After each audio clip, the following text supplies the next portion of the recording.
이삭이 야곱을 불러 그에게 축복하고 또 부탁하여 가로되 너는 가나안 사람의 딸들 중에서 아내를 취하지 말고 일어나 밧단 아람으로 가서 너의 외조부 드부엘 집에 이르러 거기서 너의 외삼촌 라반의 딸 중에서 아내를 취하라. 전능하신 하나님이 내게 복을 주어 너로 생육하고 번성케 하사 너로 여러 족속을 이루게 하시고 아브라함에게 허락하신 복을 내게 주시되 너와 함께 내 자손에게 주사 너로 하나님이 아브라함에게 주신 땅 곧 너의 우거하는 땅을 유업으로 받게 하시기를 원하노라. 이에 이삭이 야곱을 보내었더니 밧단 아람으로 가서 라반에게 이르렀으니 라반은 아람 사람 부두엘의 아들이요 야곱과 에서의 어미 리브가의 오라비더라. 에서가 본즉 이삭이 야곱에게 축복하고 그를 밧단 아람으로 보내어 거기서 아내를 취하게 하였고 또 그에게 축복하고 명하기를 너는 가나안 사람의 딸들 중에서 아내를 취하지 말라 하였고 또 야곱이 부모의 명을 쫓아 밧단 아람으로 갔으며 에서가 또 본즉 가나안 사람의 딸들이 그 아비 이삭을 기쁘게 못하는지라. 이에 에서가 이스마엘에게 가서 그 본처들 위에 아브라함의 아들 이스마엘의 딸이요 느바옅의 누이인 마할랏을 아내로 취하였더라. 아멘. 사랑하는 성도 여러분, 하나님께서 하나님 자신은 어떤 도움 없이도 스스로 존재할 수 있는 유일한 신이라고 증거하셨습니다. 자신에 대해 밝히신 이 말씀의 뜻이 얼마나 큰 의미가 있는지는 하나님께서 창조하신 피조물과 대비해보면 잘 알 수 있습니다. 하나님께서 창조하신 피조물이란 하늘과 땅에 있는 모든 우주 만물을 말합니다. 그 수를 알 수 없는 하늘의 별들과 해와 달, 공중과 땅과 바다에 있는 모든 것들, 천사와 사람과 모든 생물들, 이 모든 것들은 하나님께서 창조하신 것들이며 또한 있게도 하시고 없게도 하시는 것입니다. 그러므로 어떤 도움 없이도 스스로 존재할 수 있는 유일한 신이신 하나님의 그 크신 권세와 능력은 성경으로 가르쳐 주신 만큼만 알 수 있을 뿐 우리 인간으로서는 다 알 수도 없고 이해할 수도 없습니다. 이사야 40장에 보면 세상에서 힘 있는 것이라도 위대하신 하나님 앞에서는 먼지처럼 작다고 말씀하셨습니다. 이사야 40장 15절 16절 말씀에 보라 그에게는 열방은 통에 한 방울 물 같고 저울에 적은 티끌 같으며 섬들은 떠오르는 먼지 같으니 레바논 짐승들은 번제 소용에도 부족하겠고 그 삼림은 그 화목 소용에도 부족할 것이라. 하나님께서는 나라들을 물통에 있는 한 방울의 물과 저울 위에 있는 적은 먼지와 비교하시면서 하나님이 얼마나 크신 분이신지를 설명하셨습니다. 그럼에도 불구하고 우상을 만들어 헛것을 신이라고 믿는 어리석음에 빠진다는 것입니다. 17절 18절 말씀에 그 앞에는 모든 열방이 아무것도 아니라 그는 그들을 없는 것 같이 빈 것 같이 여기시느니라. 그런즉 너희가 하나님을 누구와 같다 하겠으며 무슨 형상에 비기겠느냐. 설교의 서두에 하나님이 어떤 분이신지 말씀드리는 것은 하나님이 어떤 분이신지 바르게 알지 못하면 하나님의 경륜도 말씀의 뜻도 알 수 없기 때문입니다. 구약 성경의 말씀들은 하나님께서 그리스도와 그리스도의 사람들을 통해 이루실 일들을 예표와 상징과 모형과 그림자를 통해 영화를 보듯이 보고 깨닫게 하시는 시청각 교육 그 자체입니다. 그러므로 구약 성경 모든 말씀에는 신약 시대에 지켜져야 할 하나님의 뜻과 목적과 방법이 들어 있습니다. 항상 말씀드리지만 우리들을 향하신 하나님의 뜻과 목적이 하나님을 사랑하고 경외하게 하심에 있다는 것을 늘 마음 중심에 가지고 있어야 합니다. 이 목적을 분명하게 가지고 있어야 끝까지 올바른 성도의 길을 갈 수 있습니다. 또 예수님을 믿어 구원을 받는 것은 맞지만 구원받기 위해 예수님을 믿는다고 말해서는 안 됩니다. 하나님께서는 구원받게 하시려고 예수님을 믿게 하신 것이 아니라 구원을 받고 하나님의 뜻을 행함으로써 영생을 얻게 하시기 위해 예수님을 믿게 하셨기 때문입니다. 요한계시록 12장 10절 11절 말씀에 내가 또 들으니 하늘에 큰 음성이 있어 가로되 이제 우리 하나님의 구원과 능력과 나라와 또 그의 그리스도의 권세가 이루었으니 우리 형제들을 참소하던 자 곧 우리 하나님 앞에서 밤낮 참소하던 자가 쫓겨났고 또 여러 형제가 어린 양의 피와 자기의 증거하는 말을 인하여 저를 이기었으니 그들은 죽기까지 자기 생명을 아끼지 아니하였도다. 이 두 절의 말씀을 자세히 살펴보면 두 가지 목적을 이루고 있음을 알 수 있습니다. 첫째 10절에 참소하던 자가 쫓겨났다는 것과 둘째 11절에 저를 이기었다는 것입니다. 10절을 다시 보면 이제 우리 하나님의 구원과 능력과 나라와 또 그의 그리스도의 권세가 이루었으니 라고 하셨습니다. 하나님의 구원과 능력과 나라와 그리스도의 권세가 무엇을 이루기 위한 수단으로 사용되었습니까? 이어지는 말씀에 우리 형제들을 참소하던 자 곧 우리 하나님 앞에서 밤낮 참소하던 자가 쫓겨났고라고 하셨습니다.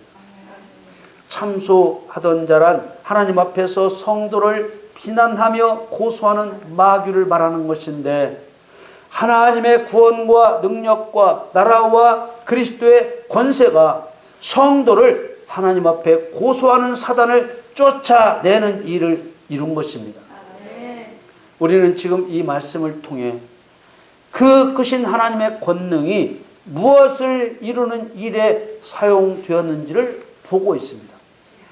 이어서 11절에 여러 형제가 어린 양의 피와 자기의 증거하는 말을 인하여 라고 하셨습니다. 어린 양의 피는 예수 그리스도의 십자가 대속의 피, 곧 구원하심을 말하는 것입니다. 또 자기의 증거하는 말이란 말씀으로 나타내신 하나님의 권능을 말합니다. 그 권능이 무엇을 이루었습니까? 저를 이기었으니라고 하셨습니다.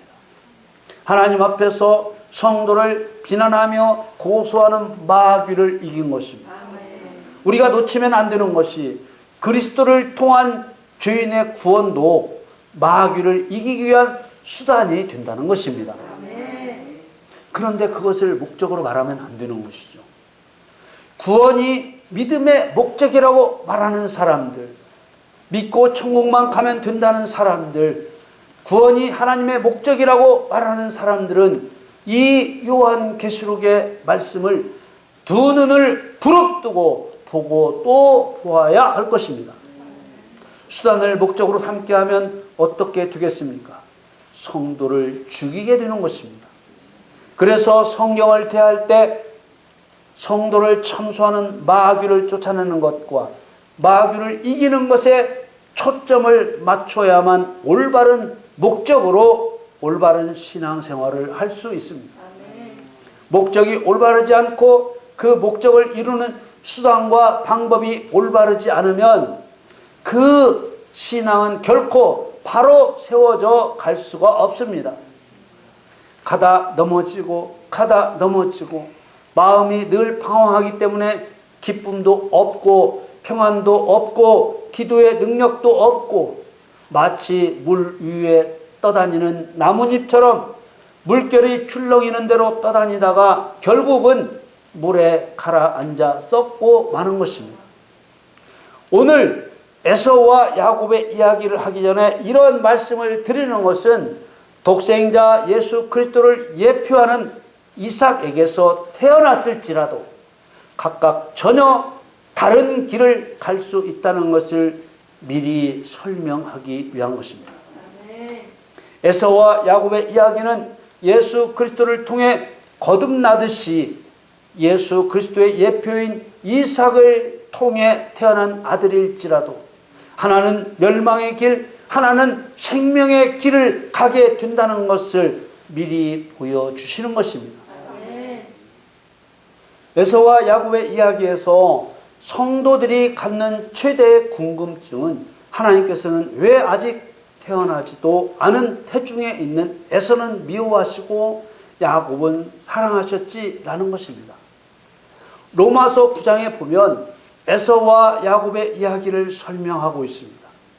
로마서 9장 10절에서 13절 말씀에 이뿐 아니라 또한 리브가가 우리 조상 이삭 한 사람으로 말미암아 잉태하였는데 그 자식들이 아직 낳지도 아니하고 무슨 선이나 악을 행하지 아니한 때 택하심을 따라 되는 하나님의 뜻이 행위로 말미암지 않고 오직 부르시는 이에게로 말미암아 서게 하려 하사 리브가에게 이르시되 큰 자가 어린 자를 섬기리라 하셨나니 기록된 바 내가 야곱은 사랑하고 에서는 미워하였다 하심과 같으니라. 하나님께서는 이들이 아직 태어나기 전에 큰 자가 어린 자를 섬기리라 하셨고 야곱은 사랑하고 에서는 미워한다고 하셨습니다. 하나님께서 그렇게 하신 이유를 11절에 설명하고 있습니다.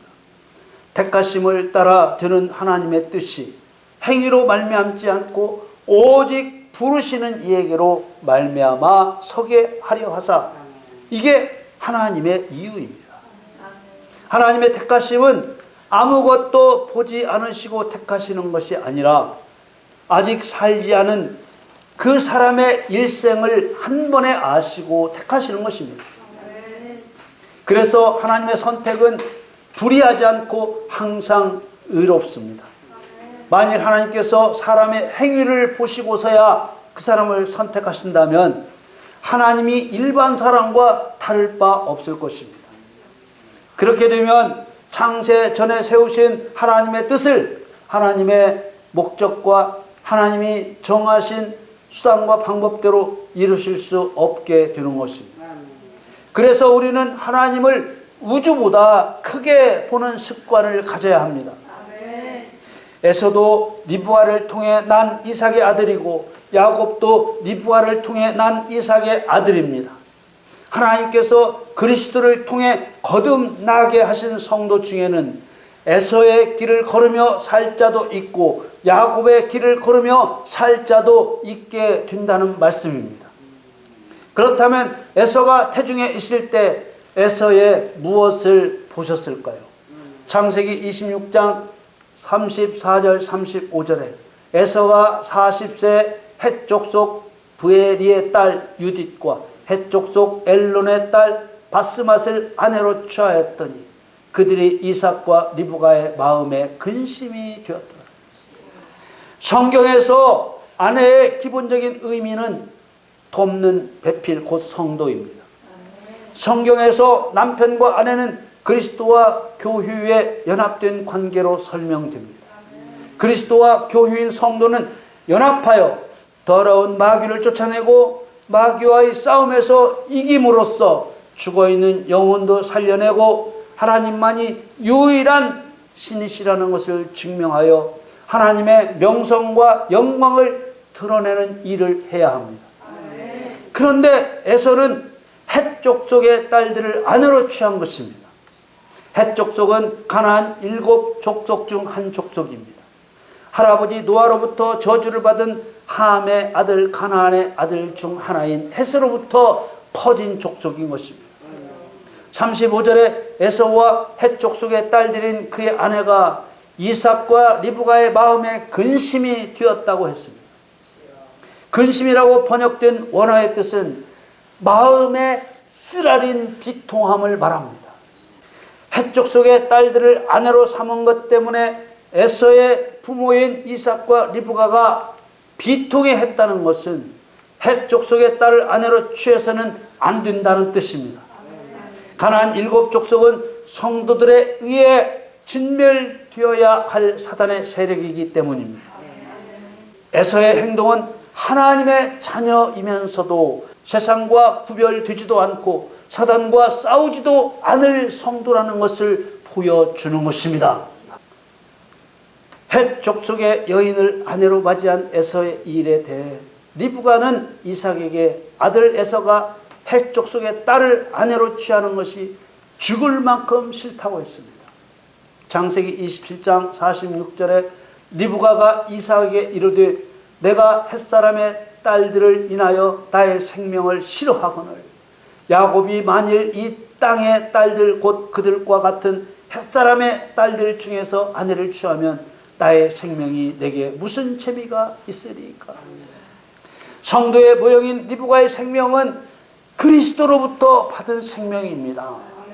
리브가는 만일 야곱까지 헷 족속의 딸을 아내로 취한다면 살 의미가 없다고까지 했습니다. 오늘 본문 말씀은 에서를 피하여 유갓집 라반에게로 가는 야곱에 대한 아버지 이삭의 명령과 축복으로 시작됩니다. 창세기 28장 1절 2절 말씀에 이삭이 야곱을 불러 그에게 축복하고 또 부탁하여 가로되 너는 가나안 사람의 딸들 중에서 아내를 취하지 말고 일어나 밧단 아람으로 가서 너의 유조부 부두엘 집에 이르러 거기서 너의 외삼촌 라반의 딸 중에서 아내를 취하라. 이삭은 야곱에게 가나안 사람의 딸들 중에서 아내를 취하지 말고 밧단 아람으로 가서 외삼촌 라반의 딸 중에서 아내를 취하라고 명령합니다. 야곱의 외삼촌 라반의 딸은 적진에 남겨두신 그루터기와 같은 성도들을 상징합니다. 이 딸들이 남은 자, 곧 하나님께서 예배하신 성도라는 사실은 이들이 야곱의 돕는 배필이 되고 속이고 도적질하고 죽이려는 아버지 라반의 편에 서지 않고 야곱과 협력하여 라반의 재산과 라반의 수호신인 드라빔을 가지고 아버지 집으로 함께 돌아간 것으로 이들이 그루터기와 같은 성도라는 것을 증명하셨습니다. 그리스도와 그리스도인은 한 몸을 이루기 때문에 야곱은 그리스도의 모형이기도 하고 그리스도인의 모형이기도 합니다. 창세기 28장 3절에서 5절 말씀에 전능하신 하나님이 내게 복을 주어 너로 생육하고 번성케 하사 너로 여러 족속을 이루게 하시고 아브라함에게 허락하신 복을 내게 주시되 너와 함께 내 자손에게 주사 너로 하나님이 아브라함에게 주신 땅 곧 너의 우거하는 땅을 유업으로 받게 하시기를 원하노라. 이에 이삭이 야곱을 보내었더니 밧단 아람으로 가서 라반에게 이르렀으니 라반은 아람 사람 부두엘의 아들이요 야곱과 에서의 어미 리브가의 오라비더라.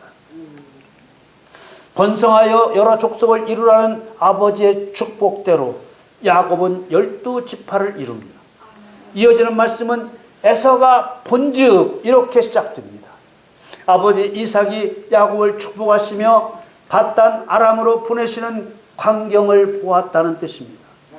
창세기 28장 6절에서 8절 말씀에 에서가 본즉 이삭이 야곱에게 축복하고 그를 밧단 아람으로 보내어 거기서 아내를 취하게 하였고 또 그에게 축복하고 명하기를 너는 가나안 사람의 딸들 중에서 아내를 취하지 말라 하였고 또 야곱이 부모의 명을 쫓아 밧단 아람으로 갔으며 에서가 또 본즉 가나안 사람의 딸들이 그 아비 이삭을 기쁘게 못하는지라. 에서가 아버지 이삭이 야곱에게 하는 것을 보고 있었습니다. 에서가 본 것은 아버지 이삭이 야곱을 축복하여 밧단 아람으로 보내어 거기서 아내를 취하게 한 것을 보았습니다. 또 아버지 이삭이 야곱에게 너는 가나안 사람의 딸들 중에서 아내를 취하지 말라며 명령하고 축복하는 것을 보았습니다. 또 야곱이 부모의 명을 쫓아 밧단 아람으로 가는 것을 보았습니다. 그리고 에서는 또 자신의 처지도 보았습니다. 자신의 아내인 가나안 사람의 딸들이 아버지 이삭을 기쁘게 못하는 것을 본 것입니다. 교회 시대에 에서와 같은 성도와 야곱과 같은 성도가 한 교회에서 신앙생활을 하면서 에서와 같은 성도와 야곱의 신앙을 보게 되고 그런 모습을 따라 하려고 한다는 것을 말씀하신 것입니다. 그런데 에서와 같은 성도가 야곱의 신앙을 바라보고 옳은 결정을 내렸을까요? 창세기 28장 9절 말씀이 이에 에서가 이스마엘에게 가서 그 본처들 위에 아브라함의 아들 이스마엘의 딸이요 느바요의 누이인 마할랏을 아내로 취하였더라. 이스마엘은 아브라함의 아들이기는 하지만 약속을 따라나지 않고 종을 통해 육체를 따라난 자의 모형입니다. 이스마엘 족속을 비유로 말하면 쭉정이와 같은 성도입니다. 이스마엘은 하나님의 목적을 이루지 못하고 평생 자기 육체를 위하고 물질을 쫓고 세상을 쫓아 살아가는 성도의 모형입니다. 그런데 에서가 아버지 이삭이 야곱에게 하는 것을 보고 마음에 걸리는 것이 있어 선택한다는 것이 겨우 이스마엘의 딸을 또 아내로 취한 것뿐이었습니다. 그래서 아무것도 행한 일이 없이 어머니의 태중에 있을 때였지만 이런 에서의 삶을 보신 하나님께서 에서는 미워하시고 야곱은 사랑하신 것은 지극히 의로우신 일입니다. 아멘. 이삭은 에서를 사랑했습니다. 그러나 에서가 아버지 이삭과 어머니 리브가의 근심이 되어갈 뿐이었습니다. 에서는 유업을 받게 될 장자권을 경홀히 여겼고 멸하시기로 작정하신 가나안 헷 족속의 딸들을 아내로 취했고 거기에 더하여 육신을 따라난 이스마엘의 딸을 아내로 더하였습니다. 그래서 에서의 후손들인 에돔 족속은 구원받고도 멸망의 심판을 받게 될 성도의 모형입니다. 이사야서 34장 5절에 여호와의 칼이 하늘에서 족하게 마셨은즉 보라 이것이 에돔 위에 내리며 멸망으로 정한 백성 위에 내려서 그를 심판할 것이라. 대부분의 그리스도인들은 그동안 구원만 받으면 다 천국에 들어간다고 믿어왔습니다.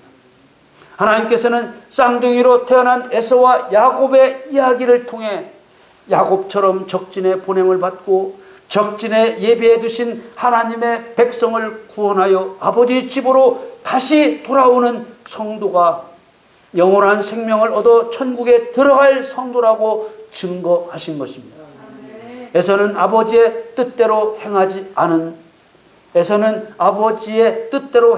않는 성도요 경건의 모양은 있으나 경건의 능력은 부인하는 성도입니다.